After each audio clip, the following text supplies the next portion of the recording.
right, this is about the Ohio call, man. Somebody called me today on my new joint, man. I got a new number and all that. It's on the screen. This is about the Ohio call. So I answer my joint. So I'm going to let y'all hear about the Ohio call, how official that Ohio call go, man.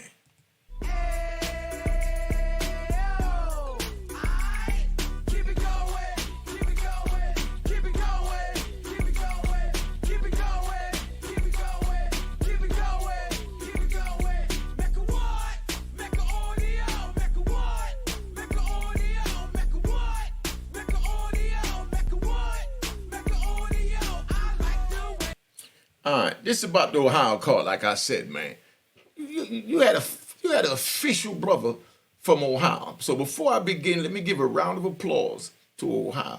All right, that's for Ohio. Y'all wanted Ohio call, so I'm gonna give y'all one that's worthy of 3 gunshots. 3 gunshots for Ohio, because y'all gonna love this one. 3 gunshots for Ohio. Now look, you had a brother that was in the state in Ohio. You know what I mean?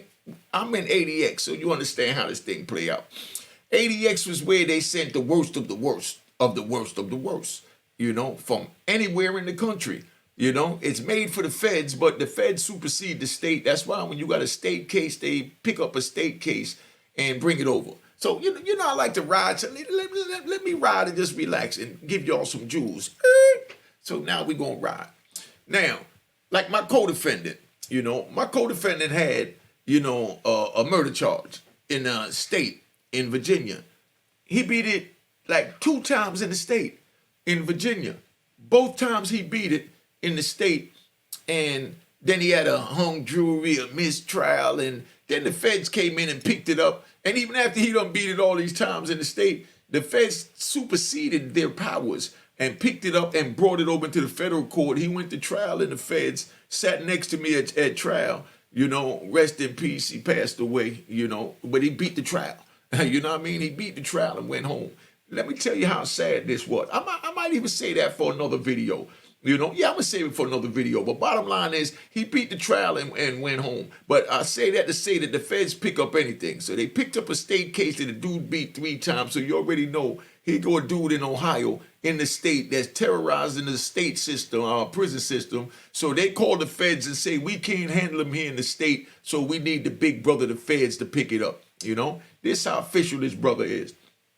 So the feds, picked it up. Now, I meets him over in ADX. So we chilling out, in the day room one day, and we talking, because they let us out, like 10 of us on a tier, and they let us all out at once, and then we go out there, we hang out. That's the first phase. So we out there chilling out, and I'm asking him, because he asked me what I did to get there. I said, they said I allegedly stabbed 2 police, started riding in Lewisburg, made a zip gun fan out of a fan with pool balls, and I'm just, it was nothing, just regular prison stuff. You know what I mean? It's nothing. So I asked him, what you here on, and my man from Ohio, he said, just some bull crap with the warden. You know what I mean? I said, what do you mean bull crap with the warden? What, the warden didn't like you and he just sent you here? He said, nah, it's a little complicated. I said, what do you mean complicated? He said, it's a little more complicated than that. I said, all right, but listen, we got an hour. Fall back and let me hear this story that's a little complicated, because I don't understand how the warden sent you here and you telling me that it's complicated. And the warden do what he want to do. I said, well, how he get you from the state over into the feds? He said, well, I'm in the shoe because I wound up, stabbing somebody. So he said he stabbed somebody. He winds up in the shoe in Ohio State. And while he in the shoe, the administration keep coming by, and he's telling them that he want to go back to the compound. Now, I'm going to give you this so you see how official this is. This is Ohio. Ohio ain't racist at all, the brothers that I met in Ohio. Now, this brother, was white. You understand what I'm saying? But, he's Italian. He looks Italian. You know what I mean? So I don't know if he was white or Italian, because I wasn't on the race thing like that. But he looked like a white dude, but he was Italian, like a darker complexion, white olive complexion, had a thick black hair, and he was in real good buff shape. But he said he grew up in the projects over there in Ohio, and amongst all the blacks. If you close your eyes and heard him talk, or if you in your cell and you heard him talk, you swear to God that he was, black. Yeah, but he said he grew up with all the blacks, but he was white. At the meantime, he learned how to speak Spanish because he grew up with the Spanish over there too. He learned how to speak German because he grew up with the Germans. He learned how to speak Italian because he grew up with Italian. He learned 4 languages, you know what I mean, from, growing up in Ohio, in the different neighborhoods in Ohio, because he was white, so his mother brought him in different places, and he adapted something from everywhere. But he in the joint, and he said that he stabbed somebody in the shoe, and he trying to get back to the compound, and they kept spinning him, telling him, yeah, we're going to look into it. We're going to look into it. You know what I mean? We'll see you next week. And the administration come walking around once a week to ask you how's everything going. So they kept saying they're going to look into it. So the warden come by and talked to him, and warden said, I'm going to definitely give you an answer next week. You've been back here 6 months. They dragging you. It was only a stabbing. I got you. So the next week he come back, the warden comes back by, and he asked the warden, he said, yo, what's going on? The warden said, what's your name again? He said, what do you mean, what's my name? You gave me your word. You're going to take care of this. And the warden said, man, you know how many of you guys I deal with? I guess the warden didn't get no loving from his wife that morning because he came in and popped slick to the wrong person. So he said, you know how many of you guys I deal with? How you expect me to know your name? This is what the warden told my man. You know what I mean? So he said, what? And the warden said, you heard what I said. And he leaned in a little bit. So my man said, nah. My man from Ohio said, nah, I didn't hear what you said. What did you say? And the warden said, I said, and he leaned over to put his head to him. And if you've been in the shoe, we got little slots in the door. Look behind me over here. Look behind me. See that little dark colored thing on the top tier? Right over here. I don't even know where to point. Yeah, right over here. Right up over here. That's the little slot. You know what I mean? And that's where you put your handcuffs out and they lower it when you talk to them. But it was solid steel doors where he was at. So the warden leaned over to tell him, you heard what I said. So when he leaned over, his tie, the warden's tie is hanging, like my chain. The warden tie is hanging. So my man grabbed the warden by the tie, wrapped it around his hand, and snatched the warden into him, stuck his hand through the slot, wrapped it around the warden's neck, and got his hands wrapped around the warden's neck with one hand, and he's gripping the tie with the other hand, and he got the warden held hostage at his cell door. You know what I mean? And they sitting there telling him, release the warden, release the warden. He's like, nah. You know what I mean? Y'all get me out of here. Y'all back a bus up. Get me out of here now. Been back here 6 months. Y'all playing games. I want out of here. I'm not letting them go until you back a bus up. Now, this is what my man from Ohio do. Gunshots. Gunshots. And definitely a third gunshot. My man was so official. He holding the warden hostage, and they trying to beg him to let him go. And now the warden that was all tough talking about, oh, you guys, how you expect me to remember your name? So my man asked the warden, you remember my name now? You know what I mean? And the warden said, yes, sir, Mr. Such and Such. He said, oh, so why you ain't just say it in the first place? So the warden said, could you please release me? He said, nah, I'm not going to release you until you get a bus here to get me out of here. So he holds the warden there for about 8 hours. You understand? So they said, well, the bus is outside. The bus is outside. So he said, man, I'm not going nowhere. You know what I mean? I'm even going to tell you just his first name so you know that all my stories is official, because I know this sounds a little wild to the average ear out here. That's why I tell you youngies, don't go to prison.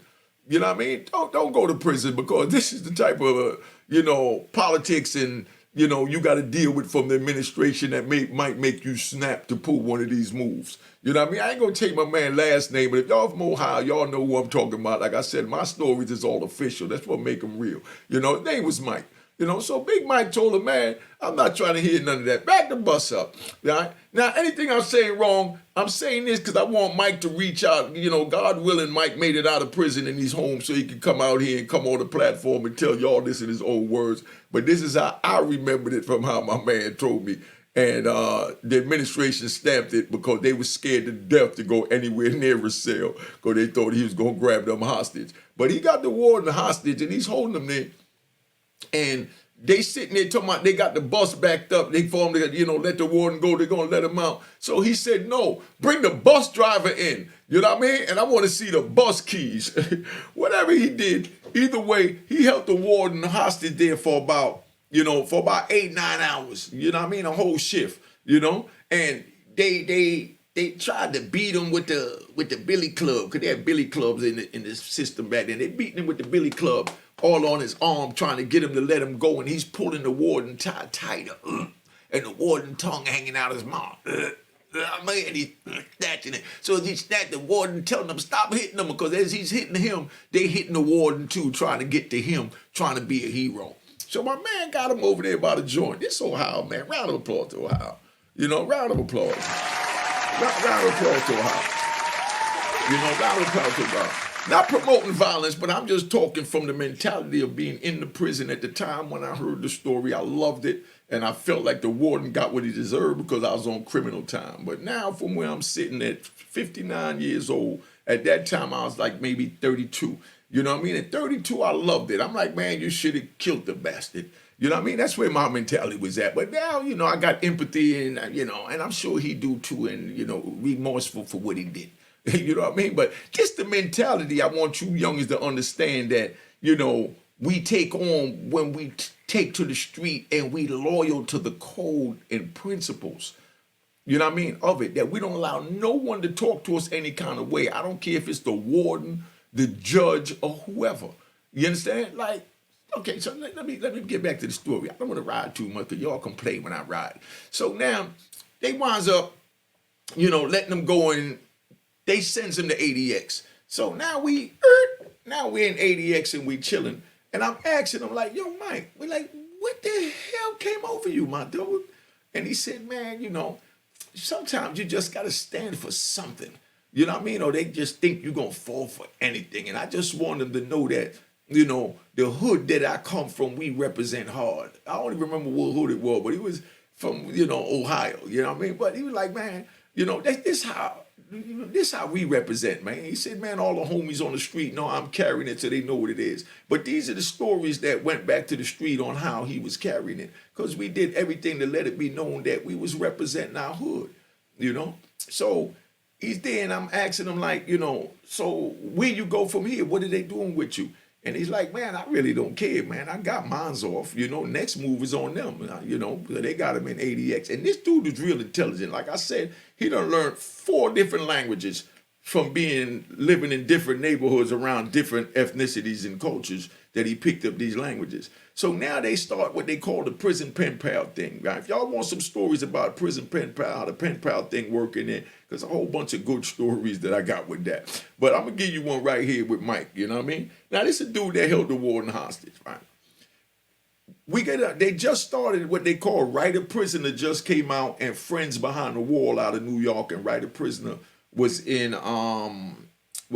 Florida, and then they had Prison Pen Pal in Pennsylvania. So those are the 3 main pen pal sites they had. It's before internet and social media, so we had to do snail mail, and you know what I mean? And they was, you know, putting the joint up on the websites where you could go to writerprisoner.com, prisonbehindthewall.com, and, you know, just had a website, wasn't no social media. But everybody's meeting a bunch of girls. We meeting the girls, we selling the addresses, we selling the pictures, and, you know, because you got lonely girls out there like you got lonely dudes in here. So we both lonely selling each other a dream. Some of us get caught up and then we be like, but I love a dog. You know what I mean? Dudes meet a girl and the girl, you know, turn around and she come at him and she tell him she love him and she's sending him pictures and letters and panty shots and, you know what I mean, phone calls and money for commissary and sneakers, and she taking good care of him, and she tell him she just came off a breakup because her man ain't no good. She was getting ready to go to women, but then she decided to talk to a dude in jail because she figured at least he'll listen and he can't go out and cheat on her. You understand what I'm saying? So, gunshots. Now, so you understand how this thing go. So that's how we doing with the pen pal. My man Mike was so intelligent from picking up 4 languages and being moved around different cultures, being white, living in all these minority neighborhoods, that he had a pen game that was out of this world. You know, we all writing girls in, you know, we getting a little 10, 15 letters a day. Mike getting a little 10, 15 letters a day. And every night, Mike would give away all 15 of his letters. And be like, damn, Mike, you ain't writing none of them. He'd be like, nah. So I'd be like, yo, well, give them to me. I'll sell them. So I started pimping, you know what I mean, pen pals. So now I'm gunshots to pimping pen pals. You know what I mean? So I'm pimping pen pals. So they give me the pen pals. Mike give me the pen pals, and I'm selling them to other dudes, you know what I mean, for like 4 books of stamps, you know what I mean? $40 in commissary, You know what I mean? And, I'm like, Mike, you don't want to write none of them? He's like, nah, I'm looking for the right one. I said, the right one? I mean, come on, dog. We just passing time. What difference does it make? He said, yeah, but I don't really have the time to waste on, the ones that can't do nothing for me financially. You know what I mean? He said, I could read a penthouse novel if I wanted just a freak letter. You understand what I'm saying? Or, he said, I could write my mother if I just want to write a letter, or a homie in another jail if I just want to write a letter. He said, I want a female that could do something for me. So he kept giving them away, and I'm thinking he crazy, but I'm loving it because I'm coming up. You know what I mean? Like I said, I'm becoming penitentiary rich. My stamp game up. See all these stamps? My stamp game up. This is how I'm feeling. I mean, I'm loving Mike not liking his pen pals. I mean, I'm selling them and making my moves because, I'm an old hustler out the big city. So I thought Mike was crazy. Then out of the blue one day, we go to yard and, Mike said, y'all, check this out. He pulled me aside and he showed me a picture of this Latin girl was so gorgeous. You know what I mean? She was gorgeous. So I said, damn, she looked like a model. And he's like, nah, she's a Playboy bunny. So I'm thinking he wailing. So he's telling me that she's a Playboy bunny. So what are the chances that a Playboy bunny writing a dude in ADX that done grabbed the warden hostage for 8 hours, you know what I mean, and choked him out by his time, And I'm like, come on, Mike, man, you ain't never been nowhere. He said, no, I'm dead serious. And at this time, we was allowed to get magazines in. So he said that she was Playmate of the month for whatever month. And I said, man, stop faking, So next thing you know, he gets the magazine with her in it. And he shows me the magazine with the same picture of the girl that he's writing that he got for the pen pal joint. And he said, now, this is what I was waiting on. This girl was so gorgeous and she flooded his books with money. He had everything he wanted. You know what I mean? I think she was even planning on coming to see him, but he ain't have no visit because they were scared to even take him out of cell after he done did that to the warden.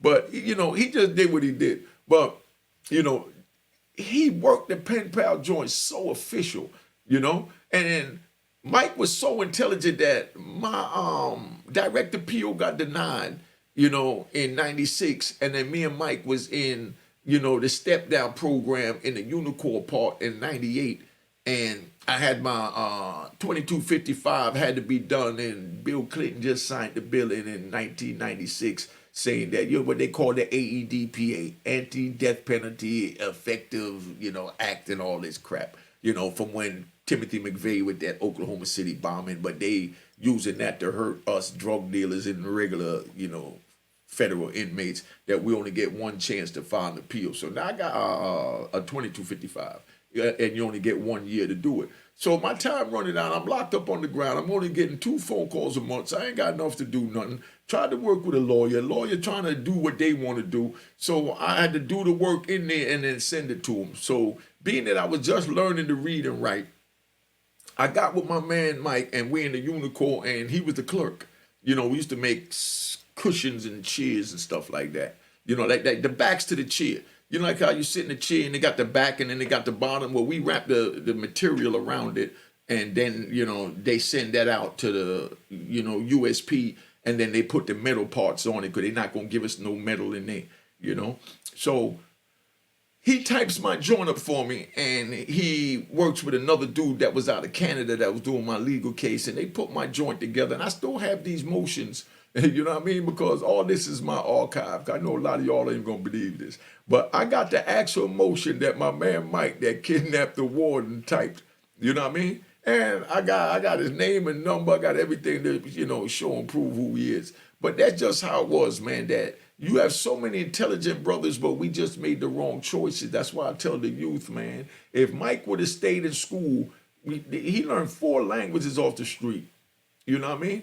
And he was so intelligent that he's the one that typed and corrected the grammar and everything for my motion. And he worked as a clerk for the USP, for the ADX Supermax. So he could have been anything he wanted in the world. So I asked him, I said, Mike, you white. Why y'all go ahead and say, it sounds racist or whatever. But I'm not racist. That's not a racist statement. But I said to him, I said, Mike, you white. You could have did anything you wanted. This is America. You know what I mean? And he said, yeah, but I grew up around my people, and I go hard for my people, And when he said his people, he talking about black people, because his mother was poor and lived in the black neighborhoods, And he was definitely loyal to us, was a good dude, man. Ohio, go hard. You know what I mean? Now, that's where, he kidnapped the warden.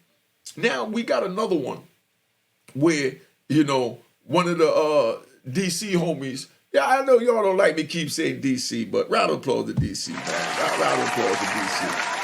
You know what I mean? Round of applause to D.C., man. Thanks for subscribing, Elliot Hardy. You know what I mean?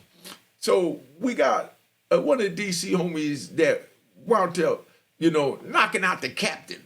You understand what I'm saying? In Atwater, And then we also got, I think it was a dude from Pittsburgh.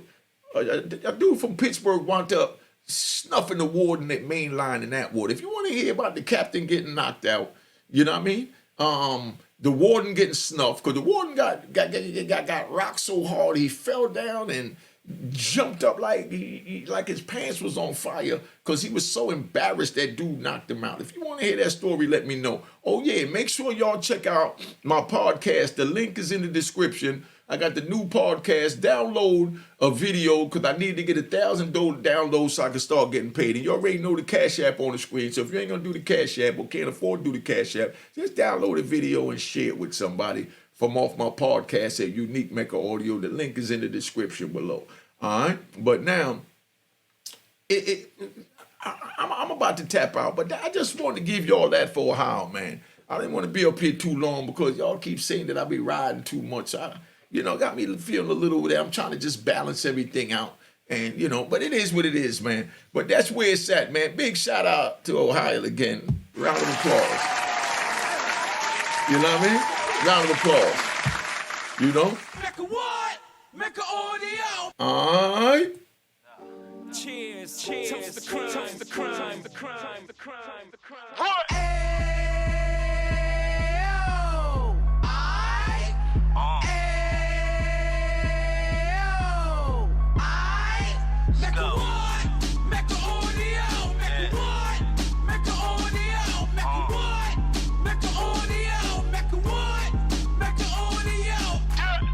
Fresh out the can of 26, Heat back on the strip, getting back in the mix. What he mentions a gift. You stand up 10 toes down, and I suggest you pay attention to this.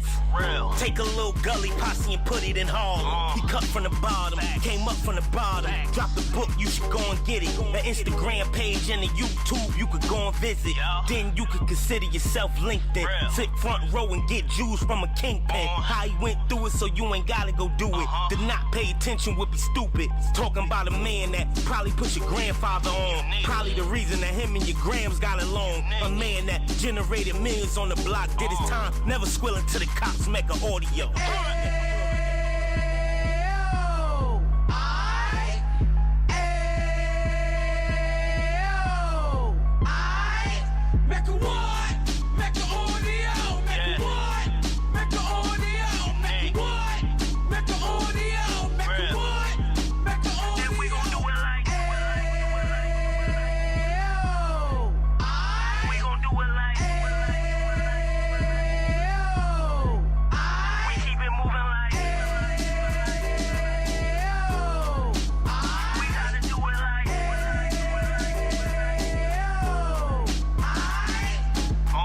Get it live like 2 G's in the 90s. Drop top beamer so shiny. I let shorty go, she was whining.